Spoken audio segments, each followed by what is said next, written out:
George Martin waiting for. And now that I have in my possession the development, achievement, and other policies that he implemented since his almost 6 years in office. So my role here is to defend and present those achievements to the people of Liberia because this is something that I campaign for, and I will not shy away for the fact that I criticize him because I needed the results, and now that the results are coming, I'm back here again to bring to the Liberian people what I once criticized him for and what I'm doing today. So, Stephen, I would like to say thank you. Today on the Ghab-Ku-Gbeh show, we have the following topics. I already shared that to our friends on Facebook. Yeah. And Stephen, if you don't mind going over the topic. So this is how we're going to set the discussion today. One, we are going to discuss each topic. We will discuss the topic. Stephen, you and I will have an interaction with question and back and forward. Yeah. And then we will take calls on the specific topic. And then when we feel that the call has been exhausted, and then we will go to the next phase. And then after that, we'll do the same thing as well. And then we'll go on to the final topic. So the topic we have here tonight, this evening and this afternoon, one, recently, many Liberians, it is a trending discussion now on Facebook and in Liberia across different communities, whether it's on the tree, per hour hall, classroom, place of work, the resignation of member of the Spoon Talk. All right. We are here to present our part of the discussion here to make sure that Liberians understand what are the reason why people, I mean, these guys are leaving the Spoon Talk and why they are resigning. And then the next topic we'll be looking at down here, Stevie, is also Edison Cummings. All right. He's not stranger to you guys in Liberia. He just wrote something on the online front page saying that he vowed to create job. For me, I'm very skeptical of people who vow all the time. And even wedding vow don't last for long. And people get married today, they leave tomorrow. So we'll be looking at that, and we'll be giving Liberian people the sense of, it's one thing, Stephen, to know somebody, right? But it is another thing to understand why you want to make a decision for somebody that you have seen over and over. At what point of time that you really believe that you need to make a decision for that person? So that's something we'll be looking at. And then the last thing we'll be looking at here too, there are some ministers in the WIA administration, some high public official. These guys are very selfish. They are very mean. And we'll make sure that we discuss them here today so that the Liberian people can understand that Jay Rennie is not only here to say, oh, everything is all good. You know out there listening to my voice right now that there are some ministers that you used to laugh with. You used to say all kinds of things. You used to joke. But today, they're acting that they never knew you from the get-go. So we have message for them, and we encourage them. So every discussion will be followed by a how do you call it? It will be followed by how do you call the thing? It will be followed by a phone call. I have an audio. Yeah. I don't know. Is Luis there? Were you in the studio there? Luis will soon be joining me. I'm alone for now because the time is set as 6. So while he's on the way coming, I have to commence this program. That's true. What I wanted us to do on the show, Steve, you don't mind me calling you Steve, right? Because normally all the Steven people in America can call him Steve. So if you're okay with that, I can call you Steve. Is that okay? Or just call you Steven? Either way, that's a choice. We gotta just continue because if it comes, then we gotta work on the live show of the program and what have you. So we can continue for now. Okay. All right. No, I was asking you a question. I said, do you want me to call you Steve or do you want me to call you Steven? Which name do you prefer? Steven, as far as Steve, I love any of them that comes in your mouth. It's not bad. In America, they call people name short. Like, for example, Rudolph, Randolph, they will always call them Rudy. They will always call them Randy, William. When you hear Bill Clinton, he really is Williams. But American men, they just call it Bill. So Like for Edward, they call it Ed. And so for Stevie, they call you Steve. So that's how it is. So, but anyway. Yeah, so for me, like when we started, calling me Steve is my interest. So we can still continue, no problem with that. Okay. I wanted to send you a brief audio, but I don't know how to get it to you. You said you had sent me a friend request or you just follow. I would really like you to just send me a friend request because the audio is like 8 seconds. I wanted us to play it so that the listening audience out there can hear it, and but due to due to the fact that you are not adequate, let me see what I can do something here because right now I'm live. Let me see what I can do from I don't think I have it here. No, I don't have it on the other phone here. Yeah, I don't have it on the other phone here. But what we'll do here is not to prolong time because time is gradually and creeping away from us, and very soon we'll be coming to the end of the show. So why don't we just start? Yeah, why don't we just start with the story? So maybe when Steven comes in, I mean, that's what I prefer. When Luis come in, and then maybe Luis can share that, as part of the show. But Luis, if you're listening, right now via phone or whatever, there is an audio that I sent you. So if you can send that to Steven, Luis, I would definitely appreciate that. That's the power of communication because he could be anywhere right now listening to the show, and he could say, "Oh, I didn't know that I had something here. Let me just send it to Steven." So that's how it works. So with that being said, guys, we are live on Facebook. All right, so please feel free to join us and share the video as I am doing right now. So, Steven, how is the issue being handled in Liberia as far as what is happening to the Spoon network? The news coming from the United States about Spoon panelists resigning. What are you hearing from people on the ground? What are they telling you guys?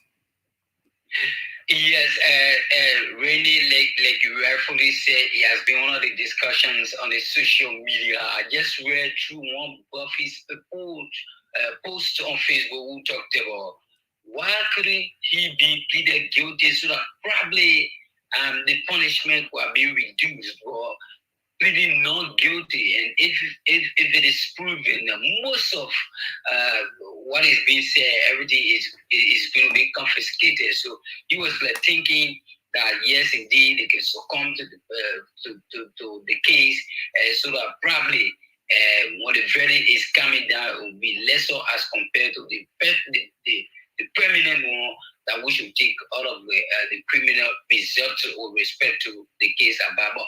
I mean, it's in the mouth of every media institution, every journalist, and even the people of Liberia, because Spoon have been one of the communications points in Liberia that was critical on government, on government official and what have you. And like other people will be calling and say, then indeed, Judge who is the president of this country is a godsend, because anytime somebody plan to come and give him some tough time, it can be exposed in time to come. Yeah. So, I mean, it is a talking point across the country and likewise other African countries. Okay. So, from my understanding from you, there are a few Liberians who suggested that he should have just gone to the court to plead guilty, right? In order to save his property.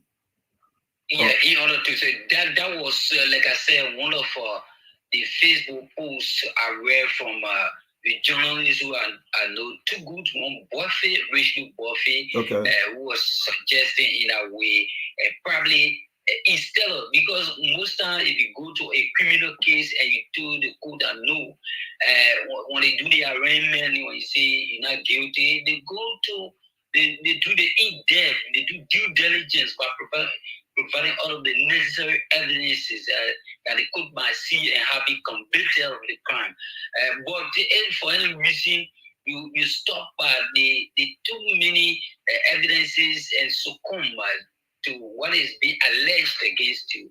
The court too, in his own right judgment, can limit probably the penalty that is intended for you. But looking at the way he see nothing he did that was criminal. What happens if evidences come up that are proven? That means the total conviction is going to be ahead too.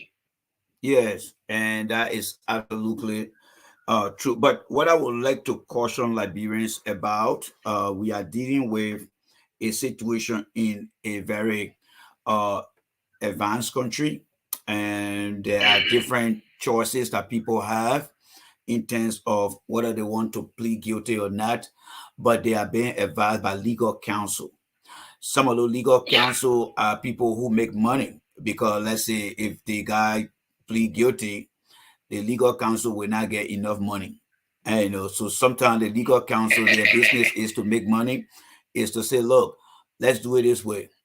If you believe that you got enough reason to say you're not going to be found guilty, go before that judge. After they read everything to you, you're right, and what the case, your choice in the case, then of course you will be able to say, I'm not guilty, and then you will go up to maybe a bench trial or a jury trial.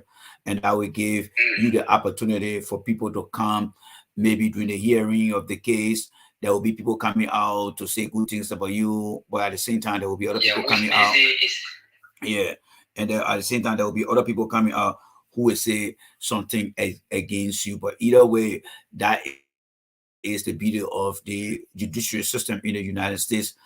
And I believe Liberians should follow the case, now that it's in the second phase, and not only following the case to see who's going to win, follow the case to understand how the judicial process works in this country as compared to our back home. We have the same thing, but it's just that we are not doing it to the fullest, utilizing every little things that require what needs to be done. So I think this is a beautiful opportunity where Liberians will be able to, follow these cases. I mean, this case and see what needs to be done as far as learning here.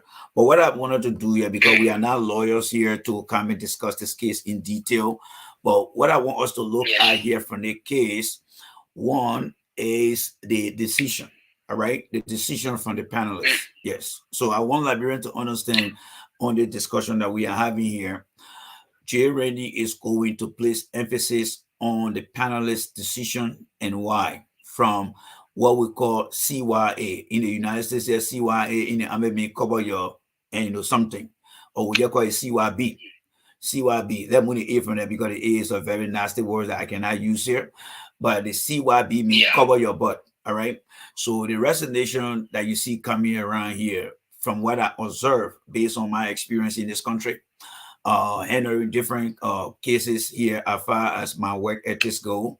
Because there are times that I handle a lot of cases here through lawyers, through my company, and we have gone to different hearings. And what I have seen are things that I'm going to speak on because it's part of my experience working with lawyers, pleading cases for us or against us.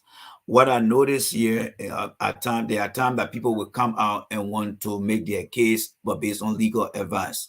So I just want to make sure that Liberians understand what is going on here. So we'll just go over the story a little bit here. All right. So we learned last month that Mr. Witherspoon was, through a grand jury, was allegedly accused of issuing fake credentials to nurses who have been practicing in this country. And Stephen, you will understand that America is a country that operates on system. They operate on system. Just how when you see somebody building your house, people start by what? Purchasing the land, putting the cornerstone in place, starting the foundation by digging, casting the foundation, laying the foundation, starting with a pillow, building the blocks. Just how you see a house is built. That's how the system is. In the United States, for those who know and those who don't know, when you come and want to pursue anything, there are institutions that are validated by both the government and independent institution or professionals people. For example, the Department of Health, the different health board in this country. Let's say Stephen wants to pursue a degree in nursing, hopefully to become a nurse or a bachelor of nursing to be a nursing administrator. If you want to become a nurse, there are processes that you have to go through. One, you have to go to school, get your high school diploma, or maybe get your GED. and then you will have to enroll into a 2 or 4 year university or college. And then once you are pursuing your degree after your prerequisite, the rules is once you graduate, you get into the nursing program. You are officially into the nursing program. You have to do the in-classroom, and then you have to do the clinical. Those are all things that you have to do. And then once you are done with all those steps, the next thing is to go and take the stable. The stable of every state is where you will go and get that license. So aside from your high school diploma, your college degree, your clinical, everything you went through, you are still not considered to be a nurse. You have to get that bowl or certificate. You have to issue that certificate. And think about this guy, who was a cowboy on the bus in Liberia. He always like the cowboy collecting the money. I remember when we were in Liberia, how he used to work. The cowboy would come to collect the money from us. We sit in the bus. We get off the bus. Other people come on the bus. He collects the money. So think about that scenario, right? The cowboy been with the guy for a very long time, and the driver one day decided to teach him how to drive. Now he can drive. He's sitting up behind the wheel. Well, come on now. How did you get behind the wheel to drive? Did you take the driving test? Did you sit for the written exam? Did you take the road test? No. One of my boss men taught me how to drive. That is a violation, because when you have a system in place where Stephen's supposed to learn how to drive, first Stephen have to go and do a medical exam to determine whether he got a good eyesight. Stephen have to go and sit for the written test, which will tell him the different safety feature on the road as you drive, pedestrian, intersection. It will teach you how to drive. Then when you pass the written test, they will issue you a temporary permit. That permit would allow you to find a driver who will sit with you in the car while you're driving and giving you the practical, because you'll be behind the wheel of the car driving, right? And then when you feel very comfortable and you tell the guy who's sitting with you, say, look, I know how to drive now. Then you will be taken to the nearby driving area, maybe something like the Samarkand Sport Complex, in a big place, and then you will sit before those who are lesson working for the government or an institution that have been appointed by the government to ensure that before you are issued a license, they also will sit with you in the car and you go for a ride, and you'll be in the traffic and you have to follow the rules. Now, when that person go with you and feel that you are comfortable, and then they will come back and issue you your license. Now, with that being said, what Stanton did, Stanton just called people, say, Mama, you're the lesson here, go drive. Of everything I just explained to you, that what Stanton is being accused of. He just look at somebody in the street and say, hey, yeah, your lesson here, go drive.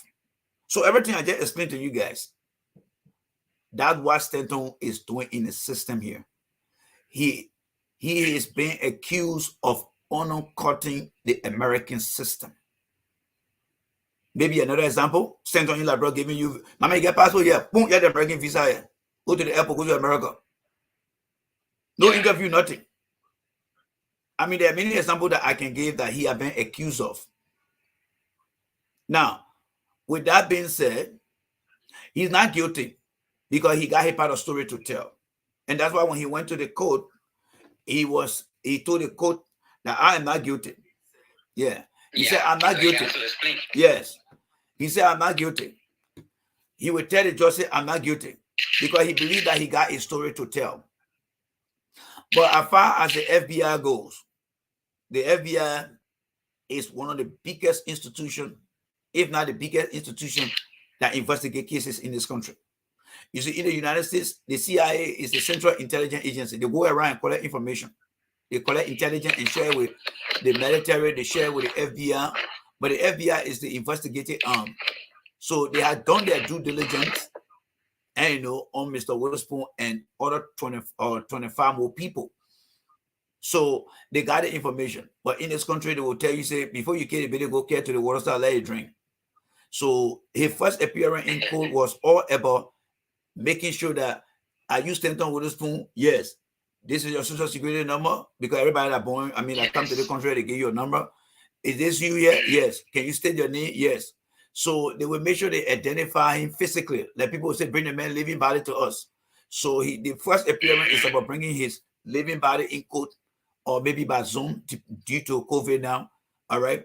how he appears, and then the judge will asking about his personal identification, his name, date of birth, address, and everything. Then the next thing, they will read all the charges against him. And then they were asking, do you agree to all the charges?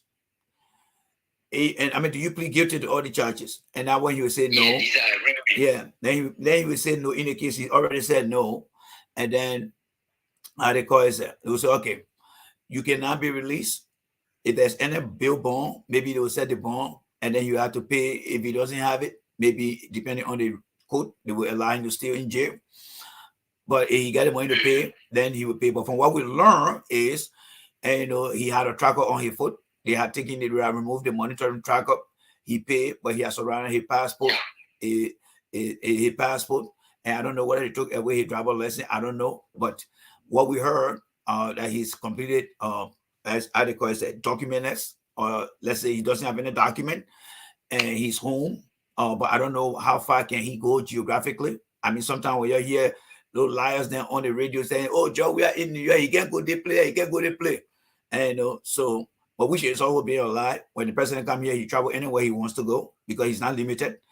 But I'm just bringing that in to say that we don't know whether Mr. Witherspoon is only limited to stay in New Jersey, that he cannot even go over the bridge to get to Pennsylvania or Delaware. We don't know that because in New York, because those are the 3 states that surround New Jersey. But he's home, all right? But that's something that you have to, say to or tell you guys. But with that being said, Mr. Witherspoon now is in a situation where he had challenged the Southern District Office of the FBI and the grand jury that came up with that allegation against him. So that means he could either win the case to say the FBI is lying, or the FBI could say we got more evidence. So the game has started now. The FBI going to do their time. And from what I heard, the new date, the hearing date will start on April the 10th.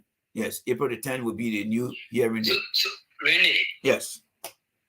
Yeah, for me, my concern, you are there in the United States following most of the processing when it comes to investigation. Owing to the fact that in Liberia, 3 of our officials were being told to leave job because of corruption scandal and what have you. And looking at the investigation or the way the people, especially FBI, does their thing in the States, do you see this guy, Spoon of Spoon TV, surviving this particular allegation? We know he's going to talk. This is why he said he's not guilty. Do you think he can prove some visible evidence that yes, he did?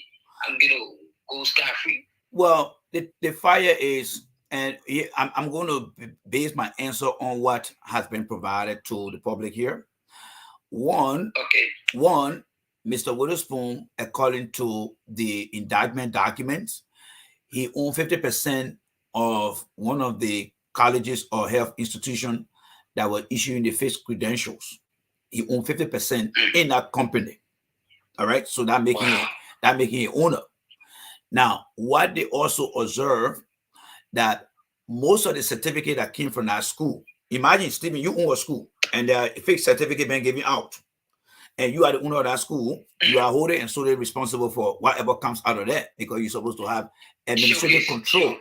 So they are saying that he had 50% in the business and the school that issued the fake credential. Remember I told you about where the cowboy just got behind the car wheel and started driving with all no book? Yeah. All right. So those certificates that were issued actually came from the state board.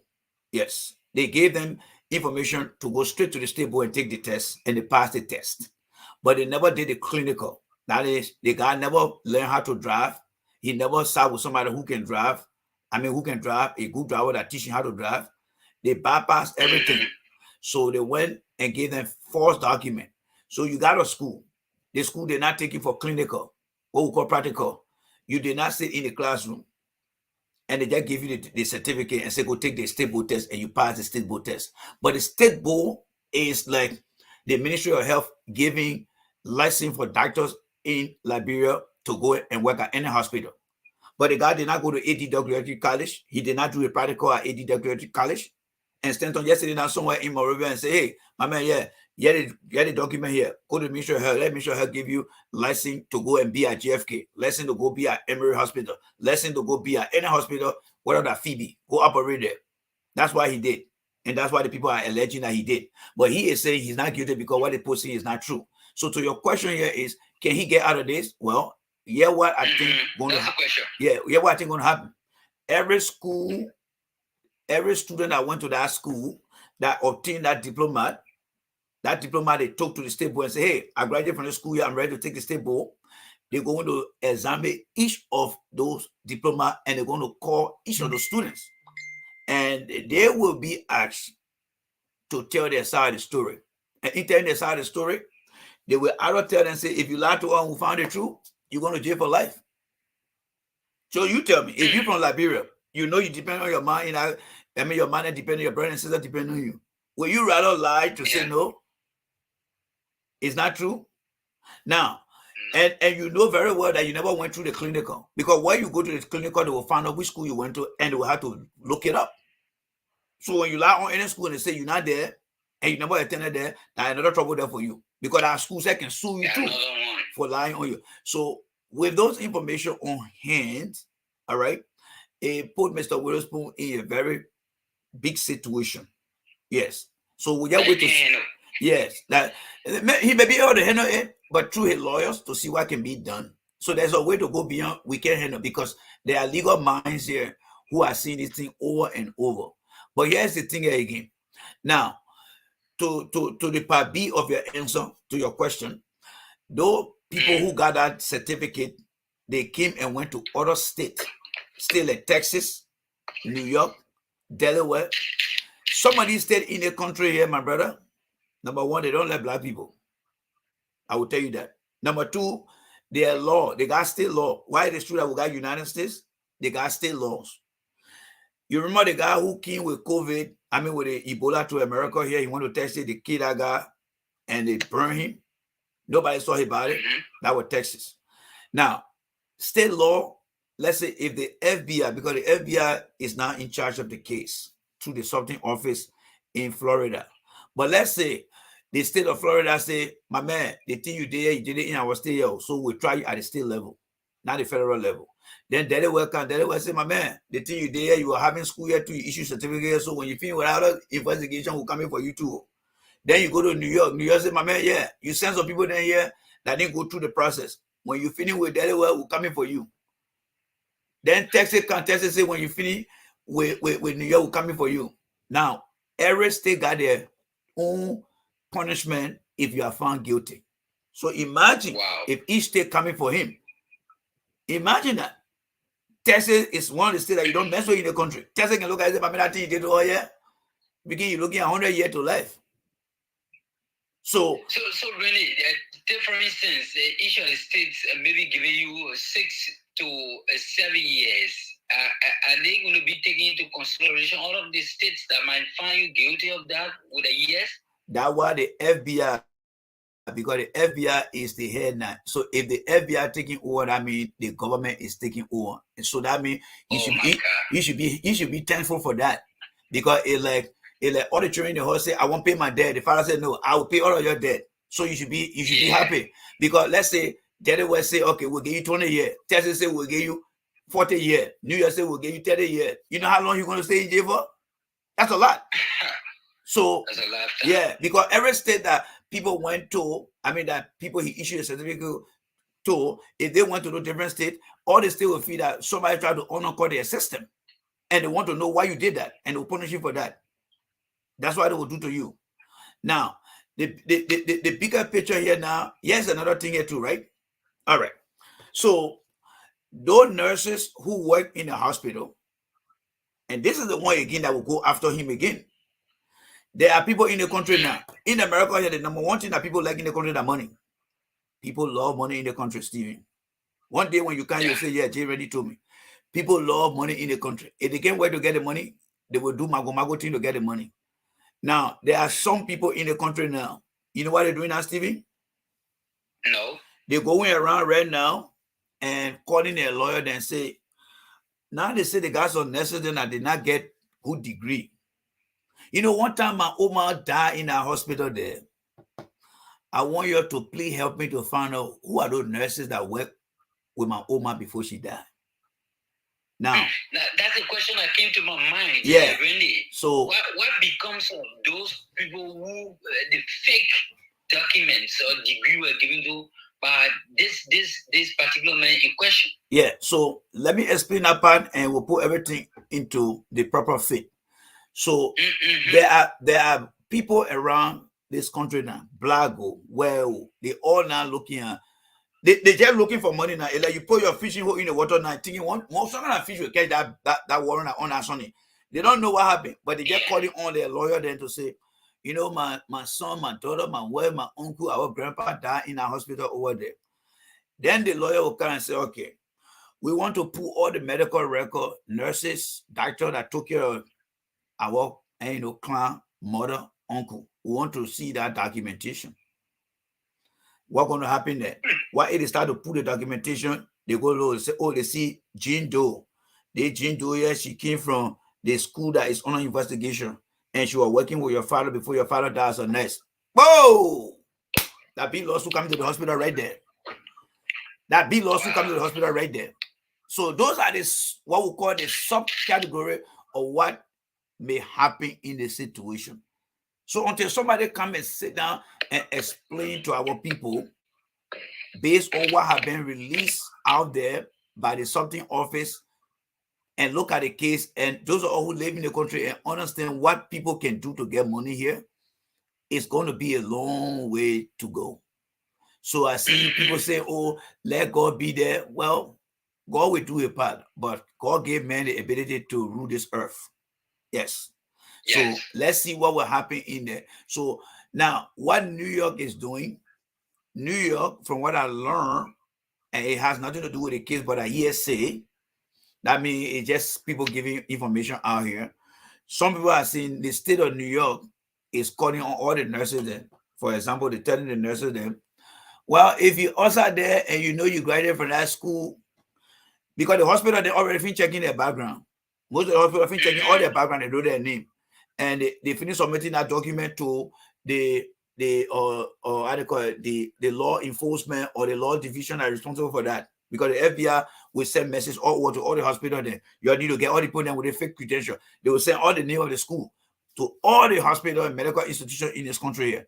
Look at all these names then here. If you find anybody that working with you, because the way people hire here, for example, if Stevie come to look for a job here, they will interview you. You tell them that you can do the job. When they say, okay, we'll like you, then they'll ask you to bring your school credential, your high school, your college, and everything.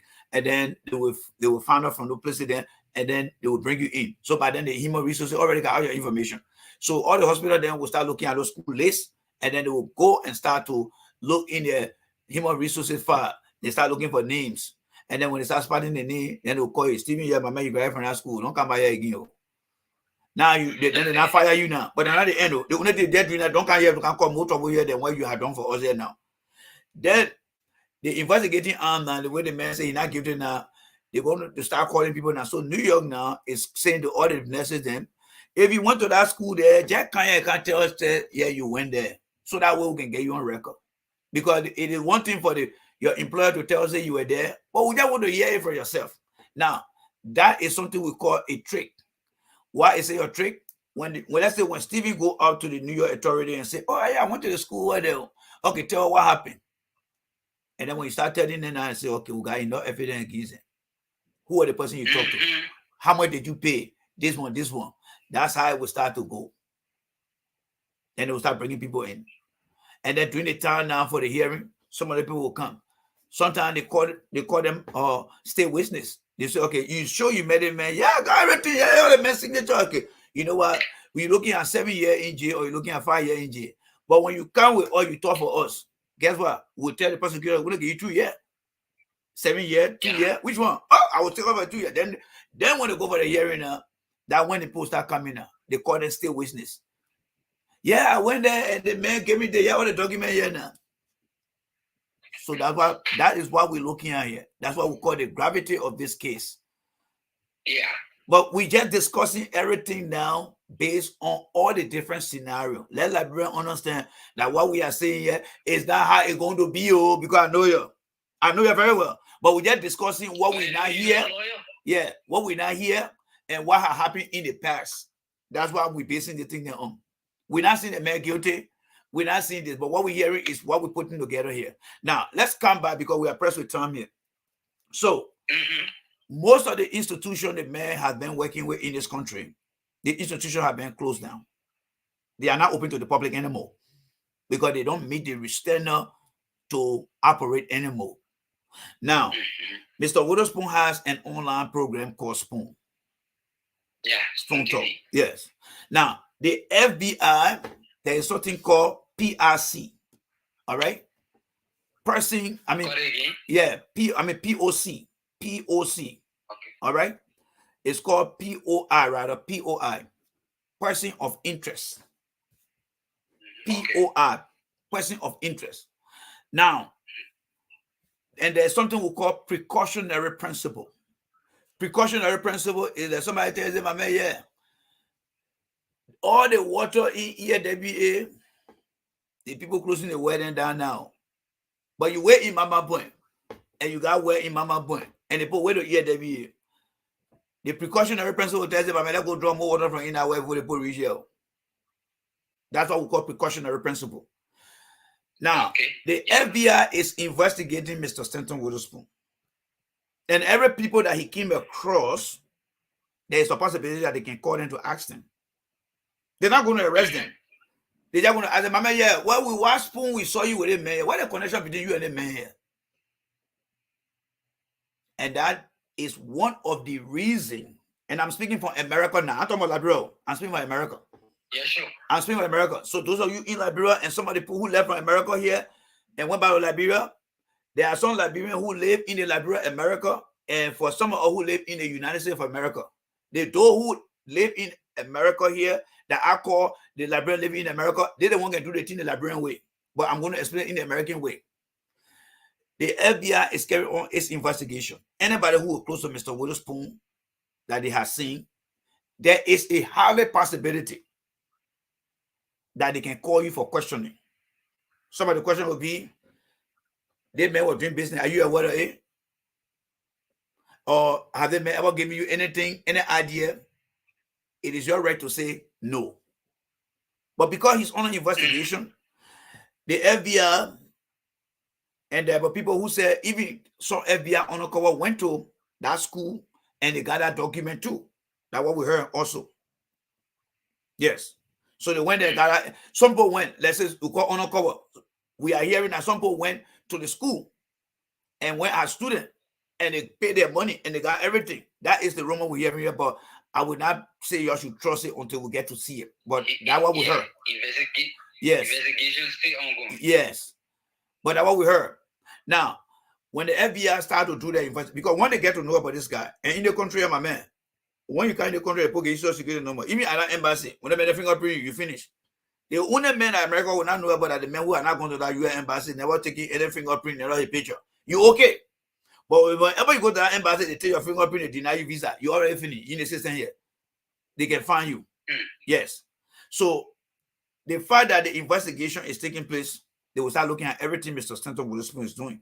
So imagine the guy then watching Spoon Talk every day. They see a guy like Benjamin Senvi. They see a guy like Ke Hassan. They see a guy like Peabody. They see a guy like Timothy George. They see Muriah. They see how do you call it? All of them. They find the FBI and say, okay, so this guy, we know the guy now, he on all kind of scheme here now. So he got a show running over there. All right, so what he got on the show there now, we probably need to call him to ask him because we are still gathering information. We got to make sure we get to the bottom of everything that the guy has done. That's one of the reasons some of the guys in the country, they will not tell you, but I will tell you. All the guys you see on that panel, they're talking to their wives, their girlfriend, their family member, and to some lawyers. So he said, my man, yeah, our friend with a man on the show here, but the man is on investigation. Some of the advisors from the lawyer, and you got to pay for advisor. The lawyer tells you, okay. Yes. My man, nothing free in the country here. Nothing free in the country. Let me tell you now, there's nothing free in the country. We Liberia will let free in our country not develop that. You can be dying in the country yourself, they make a come to you. One that 25 in your pocket for that man.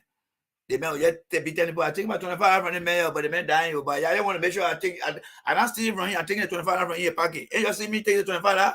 Yeah. That 25 yeah. The people love money in this country. So nothing free in the country.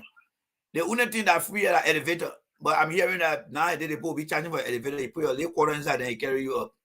But for now, it's free for now. There's nothing free here. So when you go to a lawyer, the lawyer, let's say in the case now, these guys, each of them, and I'm just giving you what the experience is coming from now in this country.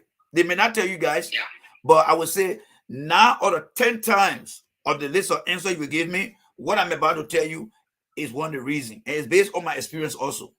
Now, imagine these guys are on the show and the FBI is investigating this guy. Everyone that they got interacted with, the FBI will want to know what is the relationship they have with this guy. It has nothing to do with whether they are guilty or not. They just want to say, because their boss will ask, the few agents will, their boss will ask them, did you meet all these guys' friends? A group of friends? Yes, we'll talk to them. All right. So in the case, they will come and maybe they will, Benjamin Senvi, all the guys, they will tell us, hey, but what we can do now? Well, let's go talk to a lawyer first. Because the lawyer in the country understand. All right, this guy has been indicted, right? Yeah, he's not guilty yet. Yeah, but what about you? Well, I'm just concerned because we're here on some kind of show. What do you think I need to do? Well, what is he guilty of? What is he being accused of? Well, he has been accused of issuing fake credentials from a school. Did you go to that school? Were you working with you on that school? No, I'm not working on that school. What we're only doing on the platform discussing politics in Liberia. Okay, yeah, what you do? Go and write a letter of resignation. Post that letter of resignation online so the public can see, and make sure you mention in that letter when you started, what you were doing. That would be your evidence. It's public record. But in the meantime, you gotta give me $500 for the advice now. Then you give a little money, then you come. That is what the guys has done. Because you know what? All the guys in the country, the FBI know about all of them. You don't want to be to your place of work. They used to be to your place of work. By the time you go low, the FBI can just put up. Men they come with blast suit, that shit. Well, we're looking for Stevie here. Your employer said, but what happened? Everybody across the road say, but what's going on? So people don't like too much attraction. So these guys in this country now, they are taking the necessary step. And are they wrong? No. Liberians will not understand. They will just think that, oh, the manager abandoning the man. No. That's why I said, when you live in the United States of America, and not Liberians who live in the United States but behave like Liberians, that is where the confusion comes in. In this country, the thing they call CYB, cover your butt. That's what the guys are doing. Because when people come to shop, you don't want Benjamin Senvi to come go to jail for something that he not do. You don't want K Hassan to go to jail for something that he not been accused of. So they will issue that letter, and look at the letter and say, okay, so you put a resignation letter. Oh yeah, the resignation letter say you are only working with Mr. Witherspoon as far as politics goes in Liberia. That's all you were all about. You were not in the business of calling people and say we can issue credential to become a nurse. Were you part of that? No, that's what we did here. And the shows are out there. You can go see the show. That is why they are resigning, because they don't want to find themselves. The guy is on an investigation. Everything he's on in America or he was part of, those things have been shut down because of the fraudulent activity he has been allegedly accused of. That is why these guys are resigning. Who want to be with somebody? Let's say, yes. You are informing Liberians that as of the investigation is ongoing, people have started resigning already. Yes. Or is in the process. Yes, the panelists, that is the panelists, the spoon-top panelists. Yeah. Most of them are resigning because of legal decision. This guy is under investigation. He is under investigation by federal authority for issuing fake credential. That means he shouldn't be doing business. Now, the spoon-top is both in Liberia and in America. But the guy who has been accused lives in the United States. He showed a broadcast from in his home in New Jersey. Now, if this guy program is shut up in America and then you got people online still doing business with him, he's still appearing. That means that what is happening to him, what he had done in the country, all the people that are around him that continue to do that, they don't get for them. And you don't say that to American government. That means they're coming for you. And you a guy who just come from Liberia, you spend 12 years, 20 years, you won't say that to America. No guy can get rid of you. In one day time, you'll be on the plane back to your country. And everything you work for in the country, you will lose it. Do you want to lose that? No. So what do? You say, my man, I mean, we just got to wait until everything play out. So that what happening here now? Yes, that what happening here now. They are not doing it because they want to abandon the guy. No. This man businesses in America is on an investigation. And when he continues to do online activities, then those who do it with him will say, oh, but the guy don't care about what the man had done to the people in the country. They're still working with him. Okay, who are the guys? Let them know who they are too. And when you all roll bush. Sure. So even K. Hassan was there doing business. I mean, K. Hassan was there always talking for the government. And saying things about the government, letting the people know. He on that show continually and keep talking for the weird government. The FBI is part of the government structure. You remember one time Mr. Weir said he called Louis Brown from the UN because Louis Brown was not listening to things that Liberia and America was supposed to do. He got rid. So the FBI in this country, So the FBI in this country is saying that this guy, Mr. Witherspoon, and others have been accused of undermining the system, especially the healthcare system in this country. There should be no reason why K. Hassan goes in next to that man. So what Mr. Weir is saying, what K. Hassan is saying, the people that is sanctioned in Liberia and the American embassy say nobody should do business with them. Of course. So K. Hassan is saying my resignation is not because I don't like the man. The man is on investigation by the country called America here. And I on the platform talking the good thing about the government. The man on investigation. I don't think it would be good for me to be sitting down with him on that platform. If everything over him found guilty, I can come back. But that's the rule. That is the rule. That is the rule. So Liberian back home should not say that K. Hassan a bad man. No. He only trying to make sure that they may honor invest. We want you right now. We be America here. They say, oh, one guy is a terrorist, though. They may honor investigation. Now every day they made the carry right here around. Will you be happy to be one person? No. Exactly. So you move on. Yeah. So you move on there. And that is why these guys are resigning.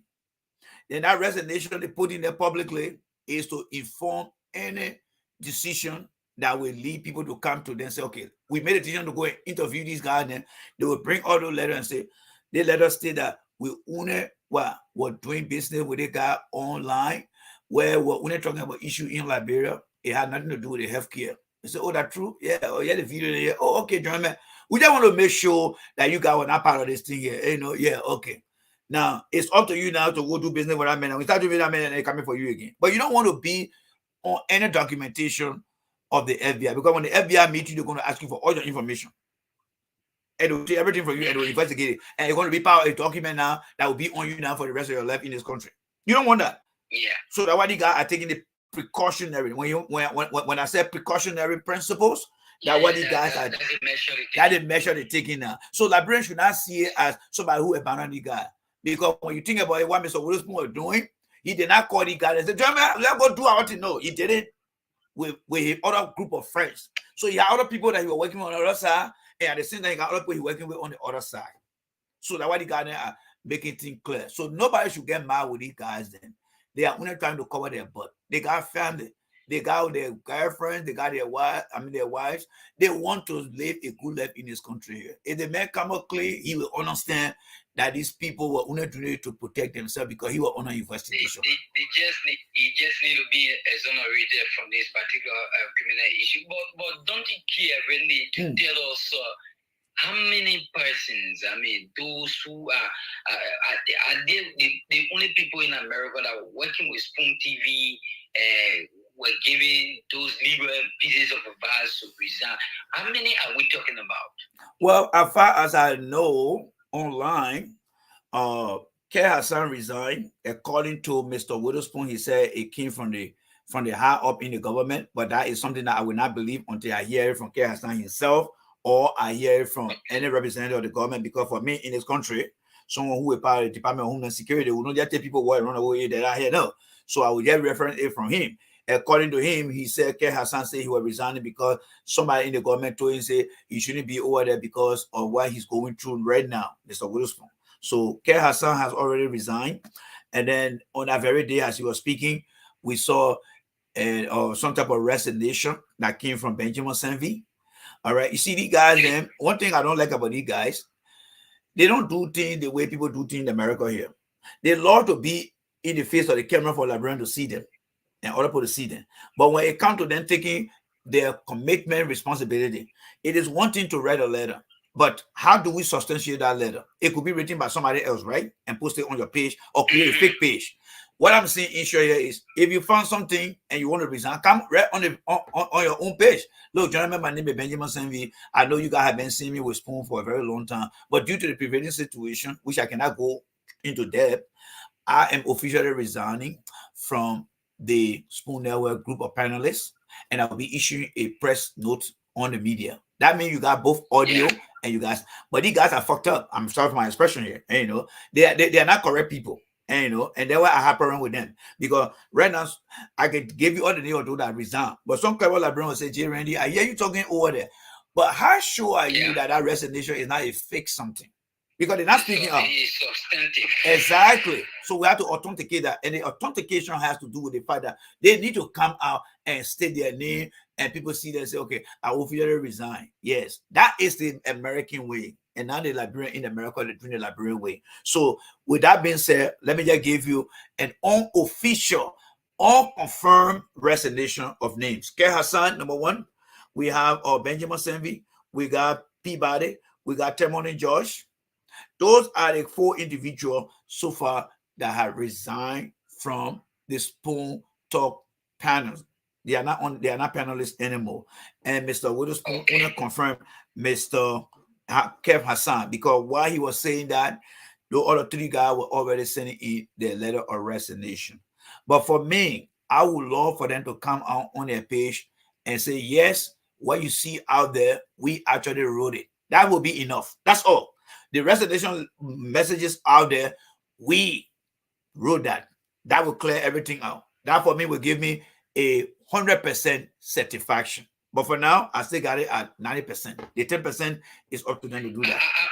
I'm wondering whether they will be giving those letters of resignation, photocopy, or original to the FBI that probably might invite them for investigation. No, it will not reach that. Remember the precautionary principle? They are only doing that to protect themselves right now. Like I said, when people closing well in PV, you just go enjoy your lake water. You don't know where to reach to Mama Point, or to not reach there, but you just making things. So should in case it ever happen, that when they will bring that letter. Precaution. Yes. So that's really a precaution. They just taking time, and you know, like Peter Bala used to say, I just hold it now. Enough for me. I just hold it. That's what they're doing right now. So let's say if they ever come to them, that when they will bring it up. But if they're not bringing it, already say, my man, already out there now, people already know they will not resign. Yes, so that's what it is. So with that being said, the resignation are things. But the next thing I want to discuss here too, Stanton Witherspoon himself said on his show that he does not own Spoon Network. That is not true. That is not true. And let me tell you from my own observation. Who did he give the ownership to when you know that he's one with the war as the owner for? That's a very important question you asked. But here is what we need to establish first before you come to that question. Because the question you're asking, what make it valid, is what he's trying to devalid. Because what's up? Hey. That's why he's trying to devalue. Because you're just joining us. Technical movement. Yeah. So what he's saying over there, Stephen, he came out last week and said he does not own Spoon Network or Spoon Media. But the question here is, not the question. The observation here is there have been many documentation backdating to September 2020, where when he purchased Fabric FM, that agreement stated that he is the CEO and owner of the Spoon Communication. Well, all right. These are information we followed. Okay, now you were asking me earlier question. We were discussing about the resignation, whether the guy will be exonerated. When, let's say, for example, the FBI decided to come after the main businesses in Liberia, they are going straight to George Weah and say, Mr. Weah, they may own property in Liberia, and our investigation has crossed the boundary line. Will you give all that documentation that show that they may does own property in Liberia? Now, what he has done to say, I don't own all these things, you think Mr. Weah will go change that name and say he doesn't own it? Guess what? Just how we see the document online, the FBI never downloading that document. Even if you delete it, you change anything. You talking to America, man, that guy will go back and find the original and will bring it in. So whoever gave him that advice, that person did not think through. When we say think through, they did not think about the worst thing that could happen. Because there are reports, there are documents, whether it's front page, whether it's on his own page, there are many times that he have been what? Mentioned as the owner of Spoon. When he come on now and say he's not the owner, I mean, it's how they call it. Is Luis in the studio there? Tell Luis, let him play that little clip I sent to him so that the Liberian people can hear that for us, please. Yeah, Luis, you gotta come. Yeah. So let me prepare that and play that clip. It's just 8 seconds long. It is 8 seconds long. Let me play that. So you guys in Liberia know that Mr. Witherspoon has been the owner of those stations that he acquired. Every newspaper carrier and said he was the owner. In fact, just recently as January 11, 2023, there is a guy who is the head of the LNPC. All right. He sued Mr. Witherspoon on the 11th of January 2023. And in that report, it read, the management of Spoon Communication Network and its owner, Stanton Witherspoon, has been summoned by the civil law court relative to a $2.5 million United States lawsuit. And this guy is the former director general. This guy is the former director general for information coordination at the Liberia Institute of Statistics and Geoinformation. That's the guy that sued him. But what I want Liberia to understand, Stanton is mentioned as what? The owner. The owner. So how is he coming on now to say he's not the owner? So how come when you say it is nonsense? And that would bring up now to your question you're asking, who did he give it to? So I would say don't ask that question because he said he's not the owner. So your question will become irrelevant based on what he's saying now. But your question will be valid if we look at the documentation where from the day he bought Fabric and other radio stations, I said he owned all the stations. Okay, so we have to understand people's character to determine who they are. Is he coming on now? Let's look at it from the American side now, right? The precautionary principle. You remember the precautionary principle? Let's say he coming on now thinking that the FBI watching his show. Then he can't show.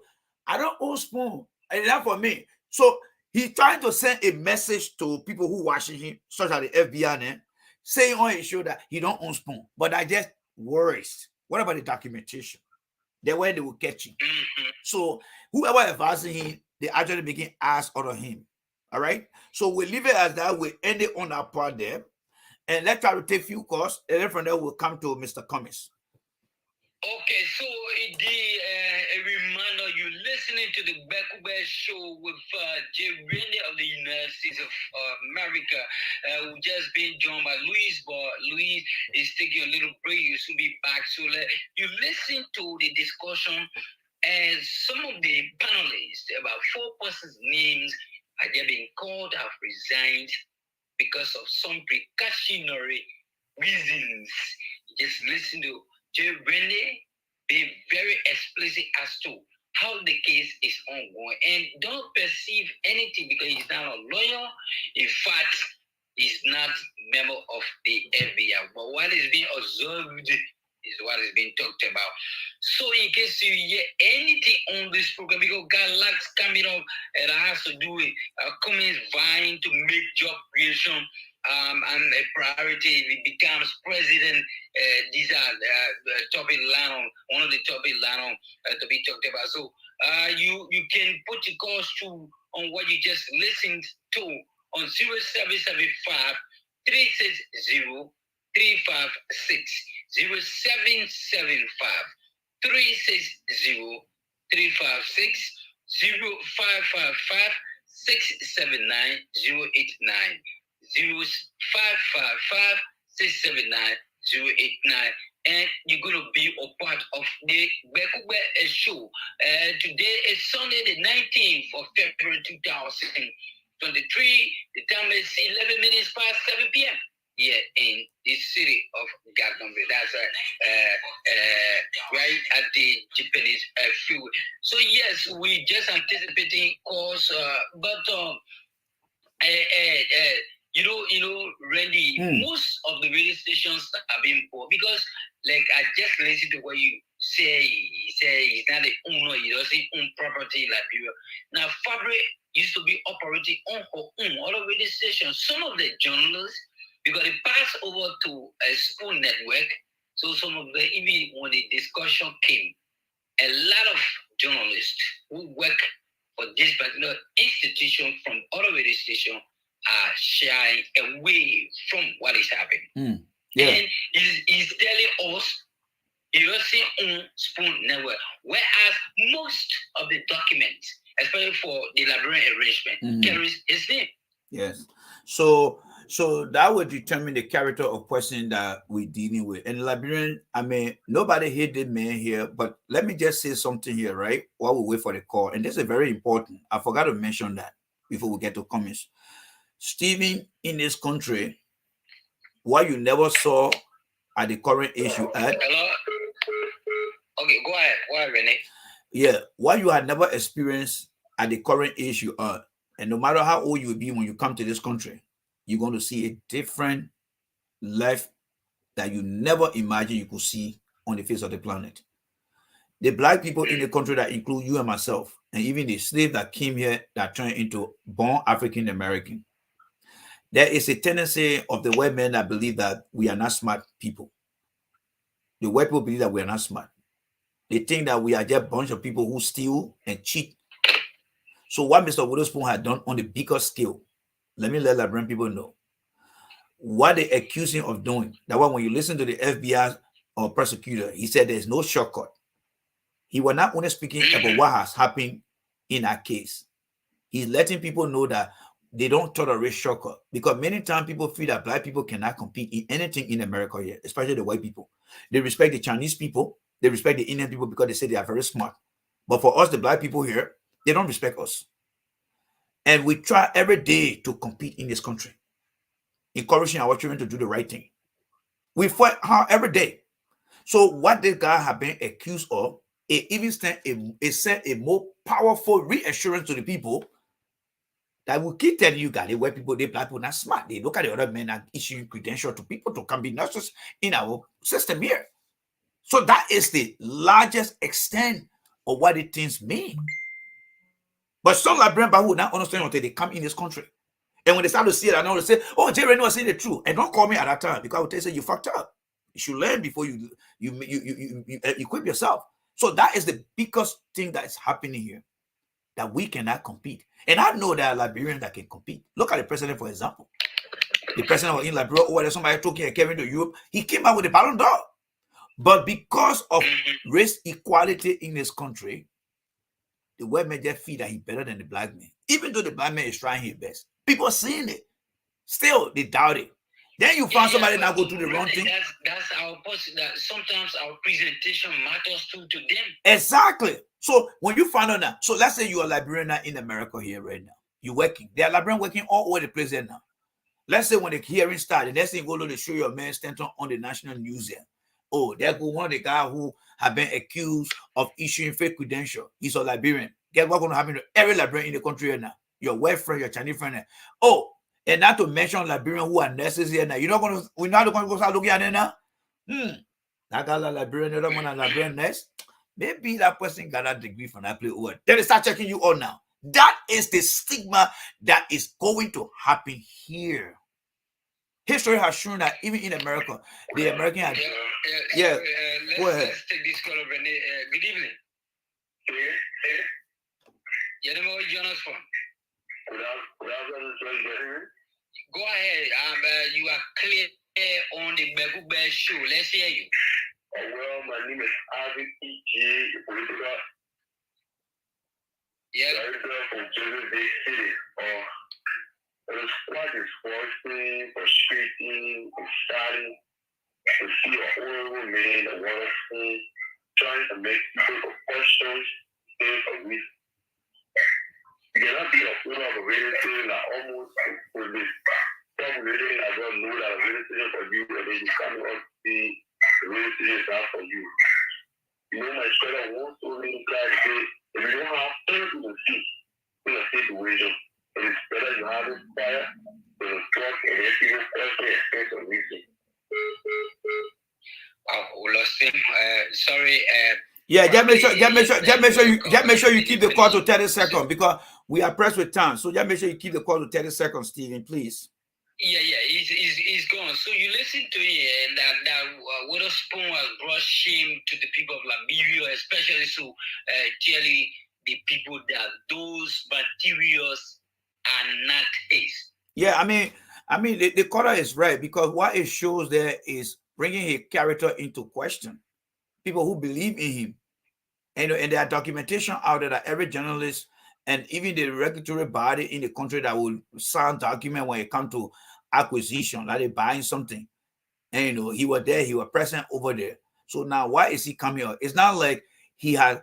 I mean, it's not like the property had been bought, and let's say the property had been re-bought from him by somebody else, then he can come out. But none of those things happen. Only during the investigation that is coming out now, and we all got no information as to who he gave it to or whether it was done. So how can that happen? He's making the situation worse. Let's get to the line and take this call up. Yeah. Hello? Good evening. 30 seconds. Let's hear you. Your name is John from.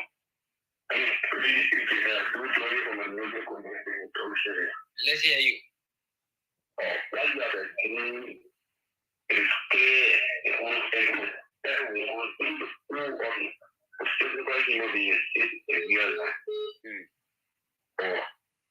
When it comes to Waterspoon denying his property, what he then paying on in Nigeria, like the weapon abroad, get the move this real estate is we don't give it. And then some of the judge was he said that Waterspoon is not just they have everything and pressure you know the secret of the future lies in the past. Okay. So you cannot come up publicly where you have pressure people that are following you, people that are reading things that they are seeing your signature and come on the tell people that really enough for you. So we already know you to be a practice movie and you will be persecuted. You will go to jail. Thank you. So Bernie, that's the same discussion. If if he's guilty, let him go to jail. Probably adding all the issue of he doesn't know about all the other properties. That's something shocking and surprising to most of them. Yeah. So go ahead. Yeah, I mean, well, people got to be careful, and there's something that we call lesson learned in this country. I know there will be many Liberians who will be successful, but your success should depend on your character and your focus and your composure, because there are many people who believe in him. And don't get me wrong, Mr. Witherspoon has been doing some things to people or for people in Liberia, and the people believe that everything that he said, everything he does, they see some truth in it. But to come out now and say he doesn't own it, he doesn't own that, for the fact that when he was buying those things, it was publicly made in the press, in the media. Now that he coming out and saying he doesn't own it, at what time did that happen to your person? Exactly. Is it because he's trying to avoid maybe the authority in America going after his property? But do you think the government of Liberia will go and falsify documents that are already legal? That would not be right. Yeah. And Mr. Weah would not be willing to allow an information minister or to any communication or authority in our country where that document was signed to go and falsify anything. That would be putting Liberia in a very bad situation, because you don't mess with the FBI. And I mean, Mr. Weah himself can get into question. And I know that that is not going to happen that way, because Mr. Weah believes the relationship between Liberia and America is solid, and that's one of the reasons why he took that decision. Yeah, but who is not friend to America or United friend? Exactly. Yeah, Exactly. So Randy still only issue with us phone, but we got some discussion coming up as we got Cummings vying to make it job to be father in the country. Yeah. So let's move on to that now. Let's move on to that. Yeah. All right. So the online front page Africa posted a message. Let me make sure I got the actual date here. All right, I think it's right behind me here. So it was on February the 16th. February the 16th. It says Cummings vowed to make job creation a priority. Now, Stephen and all Liberian, there are two words I want us to underline, circle, or remember. One is vows, VOWS. The second is priority. So I want you to keep the two words, because our discussion will focus on this. Because these two words, they are not reliable words. And you know, there is a mathematical equation they call the quadratic equation. In that quadratic equation, there's a letter in there called C, and C represents constant. That means that whatever number they give in that equation, it cannot change. Now, when you look at all right, but let me just give another example again. Every human being is born, every human being that we see today, we're supposed to have two arms, because that's the natural composition of our body. Two arms, two legs. Yeah. All right. And that is something constant. It cannot change unless something bad happens. I hope that prescription fit. But I want for Liberian to understand that when Mr. Cummings tell you that he will vow to create job, do not believe him. Do not trust him. And here's why. Liberian, you need to understand that politicians, at the time of where they are and they need a job, I want Liberian to understand that just by hearing politicians all the time, it's not enough to vote for them. Just by seeing them every day, it's not enough to vote for them. The reason I'm giving this reason, there is some important things that every human being must do in order for you to be convinced that they are the chosen one. Politicians, they want you to make a decision, right? Right. Good. But do you know that the people that they're asking to make decision for, those very people can also ask them to also make decision too? Even while they are not in government? Yes. Now, Mr. Cummings, people always say he comes from Coca-Cola. He managed Coca-Cola. He was there, and they created job and other stuff. Send Mr. Cummings came to Liberia, Osa or Coca-Cola. Can anybody tell me what Mr. Cummings has done from his own personal decision? From Mr. Cummings' own personal decision to say, I'm not president here. My decision now is to do something that will give Liberian people a job. Now, when you look at the guy they call Jetty, Jetty is not a Liberian. He's an Indian guy, right? Jetty came to Liberia and decided to make an economic decision. What are economic decision? By building a manufacturing plant to help Liberians get to work. That is what we call an economic decision. Now, when you look at Cummings, Cummings is coming to Liberian and say he wants to be president. He expecting the Liberians to make a political decision to accept him.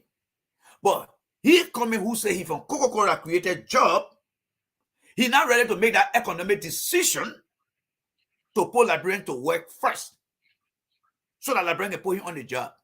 You see, for those of you that don't know, when Mr. Weah was not even in government, when he was still playing football, Mr. Weah came to Liberia and decided to make an economic decision before even getting into politics. He opened up his own sporting store in Liberia. I don't know why he told you the story before. He opened up his own sporting store and other store in the country.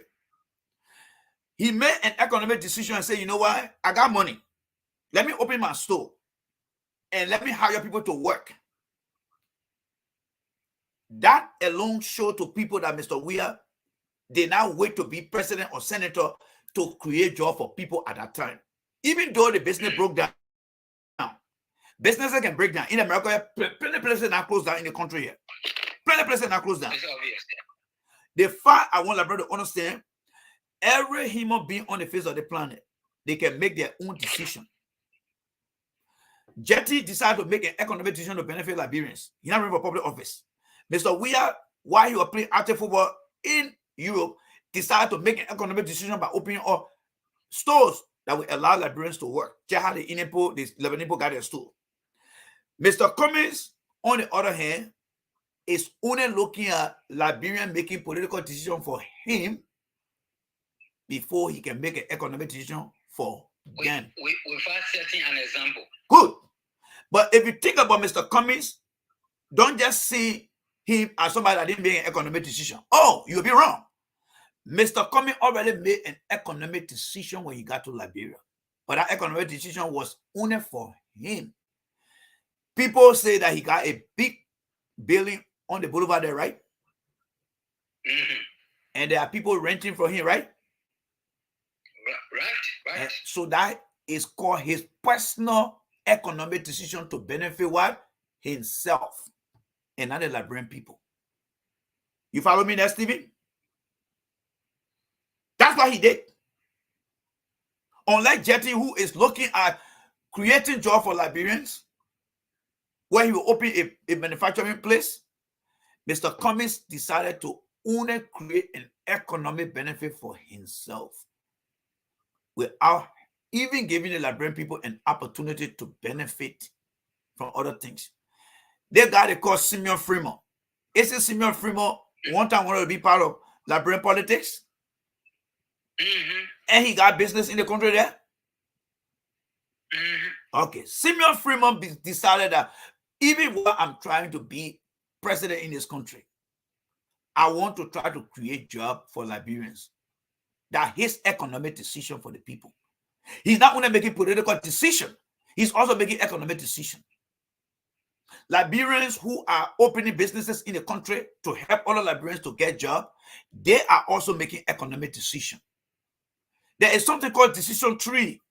Decision tree is giving every one of us the opportunity to decide what we want to do first. But Mr. Cummings is only looking at political decision. And that political decision, he asking the people, y'all go and elect me first before I will elect you. Before I will think about you. That in itself is being very selfish. But remember, this man said he created a job. And individualistic. Exactly. This is a man who said he's from Coca-Cola and he's seeing the people. Then he got a mind to say, let's go out there and say we tired suffering. The people who can say we tired suffering and can recognize it is nobody else but who? Jetty. Jetty will go out there and start to feed people who are hungry. Jetty will go out there and go to the place and come back. You are in detail. Doesn't mean even when you're in the diaspora and working as coordinator or whatever he has with Coca-Cola. I learned he was in Nigeria and refused to assist students from Liberia who are going to school that requested financial support.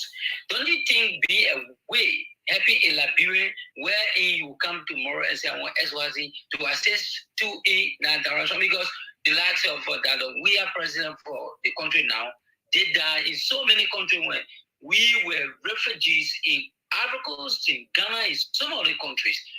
Don't you think it was necessary that he set the pace too for himself? Because, himself for Liberia? But you just said it. That man grew up being a selfish person. You see the Coca-Cola in Pinville there is never a time, there is no photo that Mr. Cummings can show you that while you were in Nigeria, South Africa, Kenya, Morocco, that he ever came to Coca-Cola in Pinville and took picture with the Coca-Cola staff. You think if he had done it, he would not be showing that picture today? He never cares. He never cares. So this man is only about himself. It's only about himself, and I want Librarian to understand. Donald Trump got a company and got so many businesses in America here before he even decided to run for presidency in this country, because he made an economic decision. What I want Librarian to understand, Cummings is not going to make any economic decision until he become president. So if he never become president, there will be no economic decision from Alexander Cummings. This is the man that you're looking at. And I want Librarian to understand, at what point do we vote for somebody?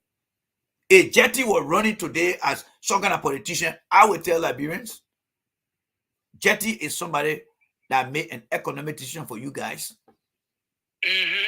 compared to Alexander Cummings, compared to Borka, compared to Yuri. These guys are not wanting Liberians to see that they are making economic decisions for them. They don't believe in that. But they want the Liberian people to make decisions for them, but they don't want to make decisions for the Liberian people.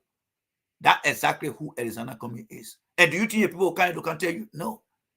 They will not do it. But he can make his own economic decision to say, let me build my house so I can be getting money and put it in my pocket. And let nobody call here and tell me, Stevie, let me open the other one here to the Liberian people's eyes. Some people will say, oh, but Cummings got foundation here. Oh, that's a bigger mistake. In fact, that one is even worse. That one is even worse. You know what a rich people can do, Stevie?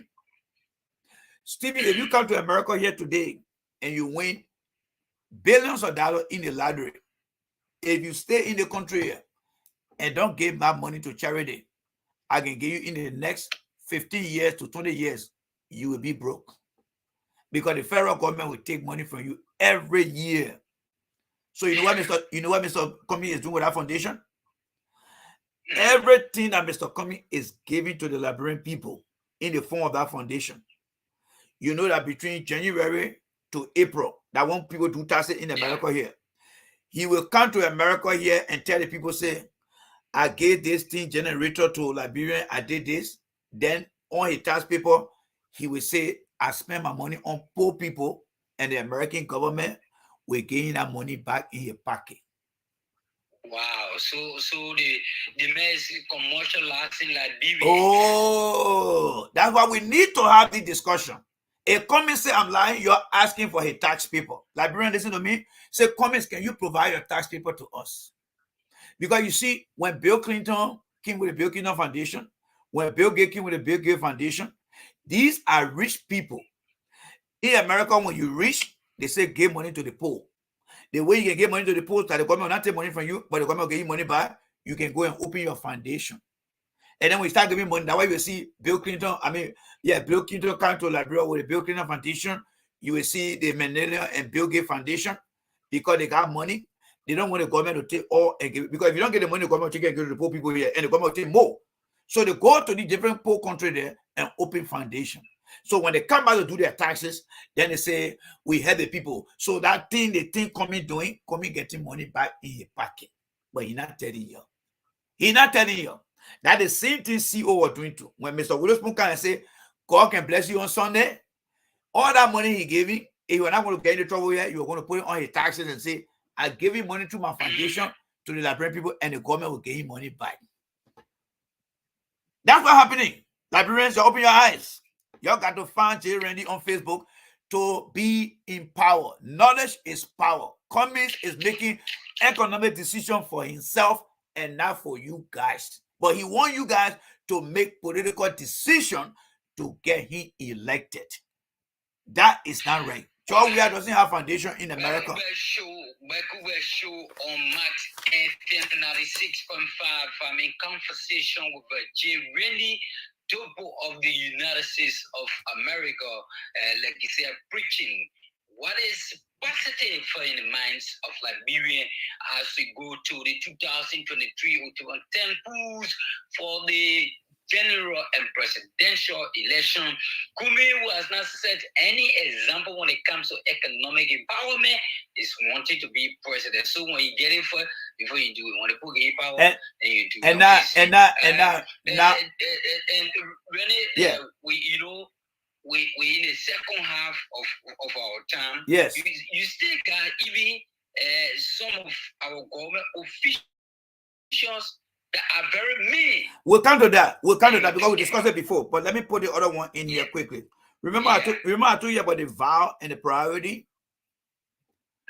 All right. The priority, it can change. Priority can change. So when Cummings tell you, say, I will make job creation a priority, priority can change. Tomorrow, Stephen will say, I will be going to Gannonville. But then by soon daybreak, something happens, say, oh, Stephen, you got to go to Pineville. Your priority of going to Gannonville will change. So when Mr. Cummings say a vow is a promise. But politicians like Cummings, they are prometicians. Prometician will always use the word vow. And a prometician is somebody that will always give you things that they will never do. So when Cummings say, I vow to make joy a priority, he is a prometician, because prometician will always promise and never deliver. And then when he talk about priority, priority can change. Don't let nobody tell you, say, this thing is my priority. Not everything is a priority, because priority can change. You can promise to buy your son ice cream, and then you say, I will prioritize it. When Tanka, you don't live up to that, you can change the priority. You don't live up to that. Yes, so that's what Cummings is doing. I'm just asking, like I said again, you are in the great United States, in the diaspora, one of the countries considered to be the best among the rest.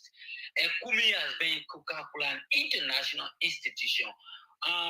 Providing job, yes, I think anybody can say, even if you put on people, you say, who can look at you. But what is the example of his provision of job? Maybe he created an entity somewhere where 50% of young people or Liberians worked, because for Nigeria, I don't want to give evidence to it, I don't want to give reference to it, because he didn't do well for himself. What is his campaign message when it comes to providing job, to give example that people know, see picture of views, say, Cummings can do it because he did it before. He don't have none. He had none. And let me say this. Coca-Cola is not Cummings' company. Saying he left Coca-Cola still operating. Coca-Cola is the owner. Coca-Cola is the owner company. I mean, it's not the owner company that create job. When you work, let's say, for example, Stephen, if you take the position of Mr. Cummings in Coca-Cola, can you hear me? Can you hear me? Yeah, go ahead. I'm getting you. Okay. Yeah. All right. Let me say this to you. When, for example, Coca-Cola calls you and says, Stephen, come and be in a role as Mr. Cummings, you're not going to create job. The company got stakeholders. Stakeholders are the people who put money in the company, even if the money profit goes down. They will go to board meeting, and the stakeholder who put in money in the company and the profit, they will all come out together and say, we think Coca-Cola can look for new people to come work for us because we're making more profit and the demand is high. Then they will tell all the workers there who are out there through the human resources and say, y'all go pull notice up that we're hiring. That is not Cummings' job. That's not Cummings that created that job. It is Coca-Cola. The person who will create job now is that guy they call Jetty in Liberia. Jetty is telling you, I'm building a thing here to create job for Liberians. That is a guy that I will use as an example here to say, you see, Jetty, he got his own company that he building his own processing plant to create job. That is something that Cummings don't have.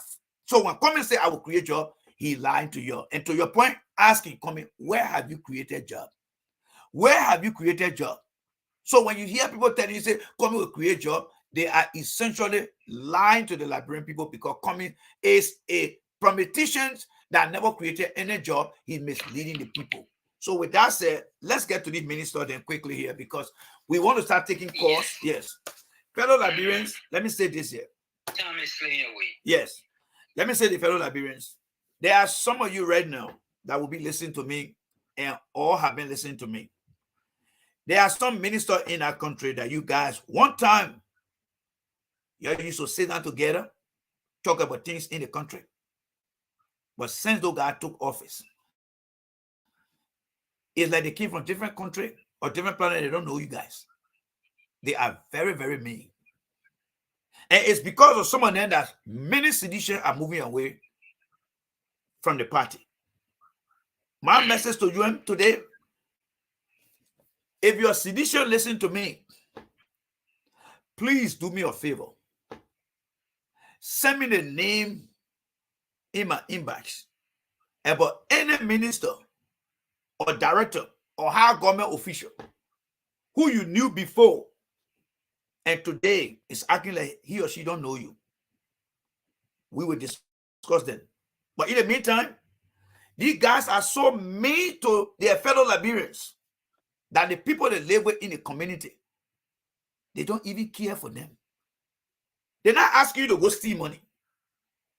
They're asking you, if you get your pay, can you take something small and give me some? They are not doing it for the boys. They are not doing it for the girls. But they will take money and give it to their girlfriends. But the question here is, will that girlfriend alone be able to get we are re-elected? No. The young people you see that are going in the street and always pushing the message, they are not doing it. But they're giving money to their girlfriend. Should I tell sedition right now that you need to meet with President Weah? Of course. Sedition need to meet with President Weah and be able to tell him in the face that some of the ministers are very mean. And they are the reason why. But we wouldn't hold it on to this CDC party because of you, President Weah. What you started to do for us, we will not let you down. But some of the ministers that need to go. Because we cannot be unhappy with them, but at the same time we're voting for you. And then when you get elected, then you keep those people there. That would be wrong. And I support them on that point. These guys are very, very mean. They are mean to the people on the ground. When you listen to some sedition, then some of them will call me and say, "Big brother, sometimes I can just want to leave. Sometimes I just feel frustrated." But I always tell them, think about your future. They say, "Yeah, we think about our future." But some of the guys, we put our life on the line for the party. Some of the guys were all together. But today, when we see them on the street, they're wishing dark. When we go to the party headquarters, they don't want to speak to us. They just get in the car and going. If you're out there and you're a government official, I hope you listen to me. But there's a guy they call Jingy Scott. There's a guy they call Jingy Scott. You may survive in the weird government. 12 years may be given the weird. But some of you guys, God will leave some of you guys so that the next generation can see. Check out the other generation that didn't see Jingy Scott. They saw him on that dumper. Some of you guys that are so mean and selfish to your fellow Liberians and other sedition, God will leave some of you guys. But I will say to sedition, this election that is coming, you need to meet President Weah and tell him who these guys are. These guys are riding on your backs and they're not giving you any return. When I listen to this lady they call Judy Ramo begging for help, but this is a lady who went to war. How many of those ladies out there that are begging? You know how disgraceful it is that some sedition will come and tell you, say, "Oh, the man that he got me, he said he wants to see my painting or he want me to work for him before he gave me something." Are you kidding me? You a poor guy that never had nothing. Mr. Weah help you. Instead of you giving back and proving it, you sitting over there. And they're not only doing it to Liberians in the country there. Some of them will come here. They will meet sedition here. They will get in their number. And the people here don't want nothing from them. When they get back home, you call them, they don't want to pick up no call. They don't want to pick up a call. What the man in America will actually need from you? That I know some of them. These guys are very selfish, and we need to bring them to book. So I need their names.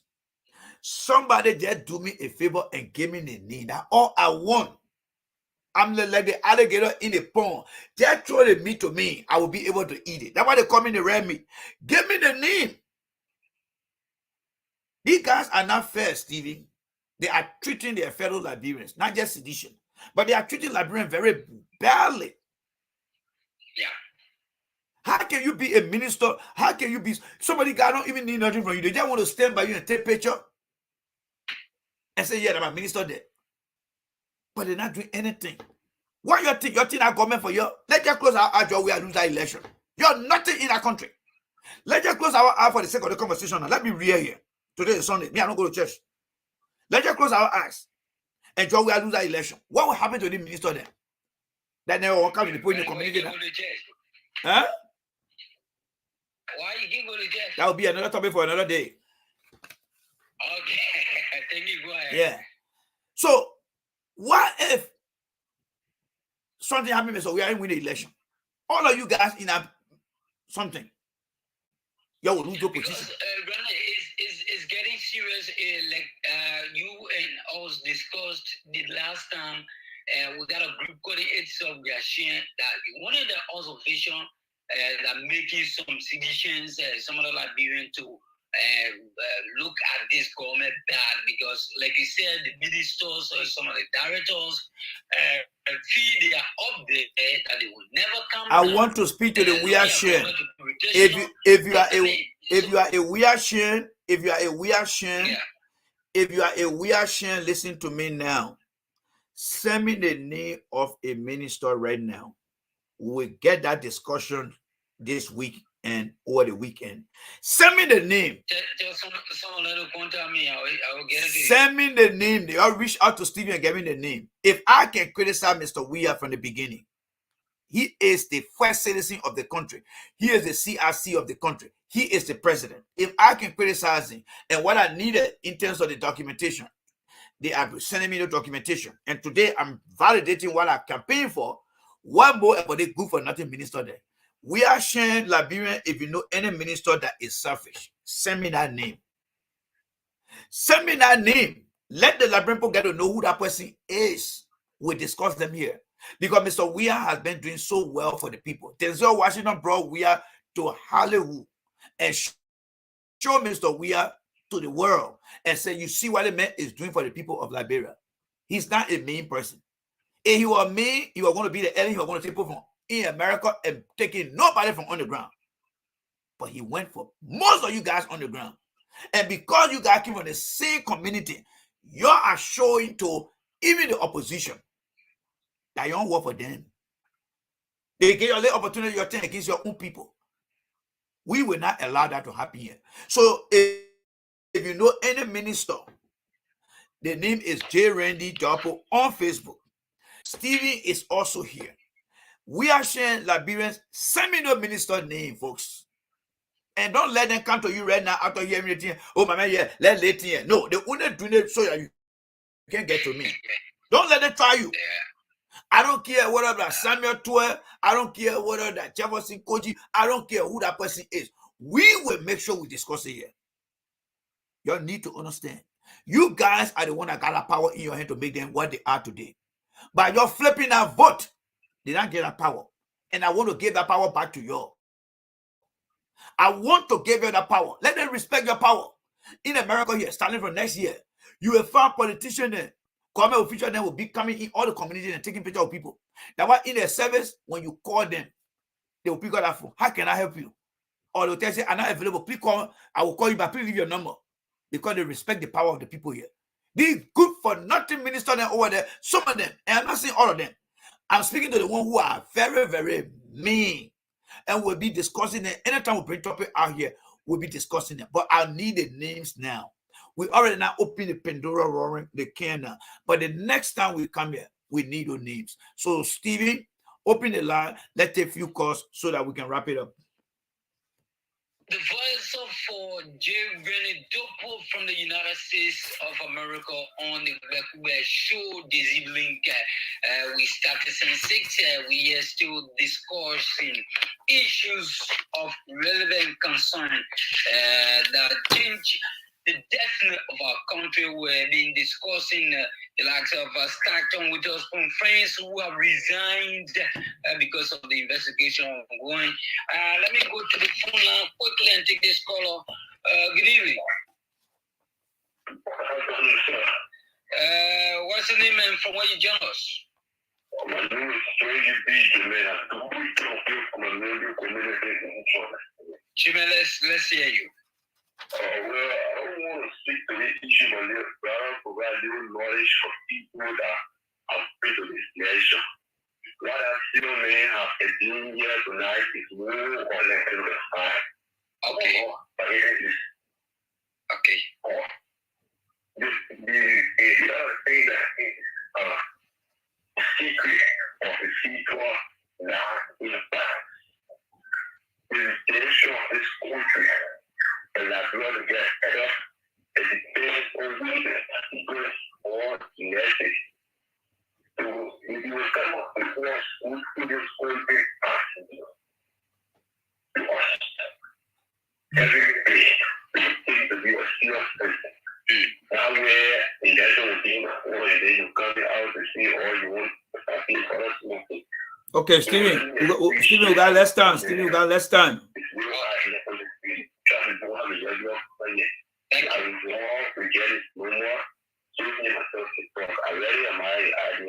All right, you can still get us connected at Max FM. We can. You're welcome. You can still get us. We will still get Jeremy. You listen to him saying that what you do right now serves an advice to the people of Liberia. But yes, indeed, the projects you just proposed in respect to giving names of ministers and directors who don't want to help even the president himself. He will surely get to you. Okay. So let's get the call. Calls on 0775 360 356 or 0555 679 089. Let's hear you now. To be a part of the Ghab-Ku-Gbeh show. It comes away every Friday, Saturday, and Sunday on this station. Let's get back to the phone now. Hello? Hello? Where you join us from? Thank you for joining us. Let's hear you. Yeah, Saturday never say people are very, very new. Yeah, the ministers are telling me, even some of them, when they were nowhere, to come to my friends, I will offer them food. Look at that. I have my business to come and eat and drink there. And when they say that, so many from me, if you just see them and try to speak to them, they don't want to answer. Wow. They don't want to answer you, they see that it's better than you. There was one day, you know, I do business here. There was one day, things went bad with me in my shop, I was hungry. There's one minister and myself who like grew up together. I just called him and said, oh, please buy me a bowl of food because the restaurant is open to me. That man called us a call at me. What? Wow. They were making confusion. Wow. So that's what made see. Is that because I want to expose the session? Yeah. And the session is not a new person God gave you a night for me in Ghana. Yes. But I just seen the out of the water made see you are mean. Thank you so much. Minister, your staff getting to me. You just listen to the woman's story. Ellis, Stephen. Oh, go ahead. Take your call. Go ahead. Take your call.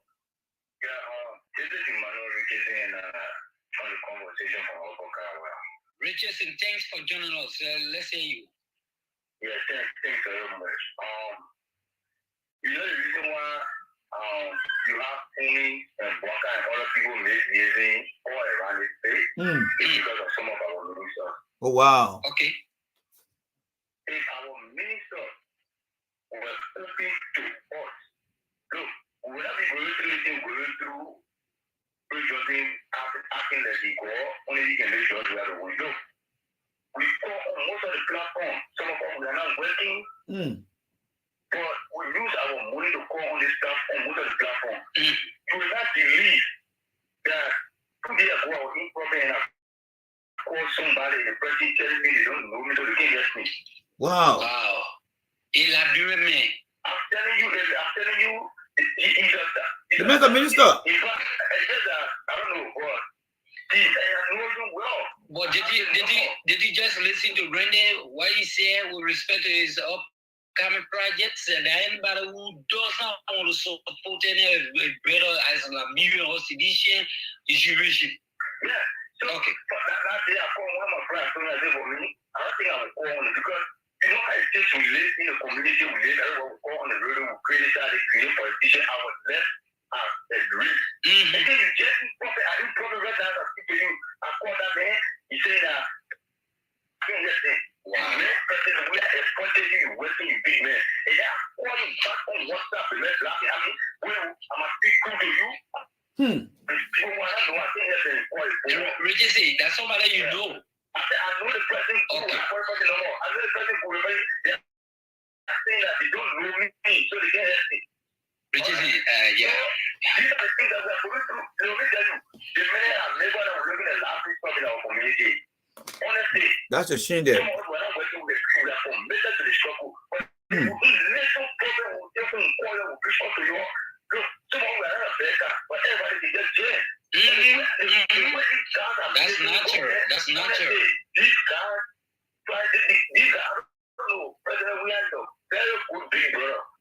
Over President William, just people running who are in there for different planets. Come on, my brother, it's unacceptable. All right? I told one of my friends, we are the loyal people to President William. Yeah. So many people are in connect today. Anything they did the fire in the yeah. But we get it on the radio every day. Thank you. We don't get scared, not there, but we're feeling most of them, they see that, they want to hear, but we don't have problems. Thank you. Thank you so much. I hope you follow it so that you join G-Rennie Dopo to give that particular number to you so that you try to do a follow-up with respect to what you just said, alluded to. Okay, Rennie, no time is in our favor, yes. So we're not taking any more call. Let's get your wrapping point on the program tonight. Yeah, so the discussion today has come to an end, but the conversation will continue. We are going to make the issue of main minister a value on the show, not a priority, because we're not going to change. We're going to make it a value. Yes, we're going to make it a value. So every time Jay Randy is on the show, we will discuss the minister. But what I'm asking everybody quickly here is, you know my name, look on Facebook, the name is Jay Randy. Get to Stephen, get to Louis. Send me those names of the minister. I will not call your name. I will discuss them here, and I will let the president know. And I will meet with the Wiyashin. We will have to establish a reason that they should become very known to the president and the people, that if they don't do the right thing, they should not be given the opportunity again. Because the people on the ground are the ones who are bad. I mean, look at the lady call. All right, calling a minister. She don't want nothing from you, just to give her a plate of food. Come on, man. What the heck is this? Yeah. Stevie, y'all have yourself a pleasant evening. Already a businesswoman. Yes. Let me tell you. What? These are people. They got me to contend with. They got me to contend with. They and myself will be on there now. Until then, my brother, thank you so much for the opportunity. We have come to the end of the show. And we'd like to say thank you to every one of you guys. We'll be back here again Tuesday, 10 a.m. Liberian time. Friday, 10 a.m. Liberian time. And then on Saturday and Sunday, we are here 6 p.m. Liberian time. So, Steve, thank you so much. I didn't hear from Luis. Thank you guys so much. It's time for me to sign up, and God bless you guys. Bye for now. Thank you so much. So, ladies and gentlemen, thank you guys so much for the opportunity. I'm exhausted. I'm hungry. I'm not going to call no minister because it didn't mean the hell.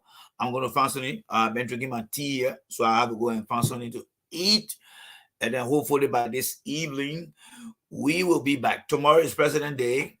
It's something that I had to decide whether I'm going to be home or somewhere else.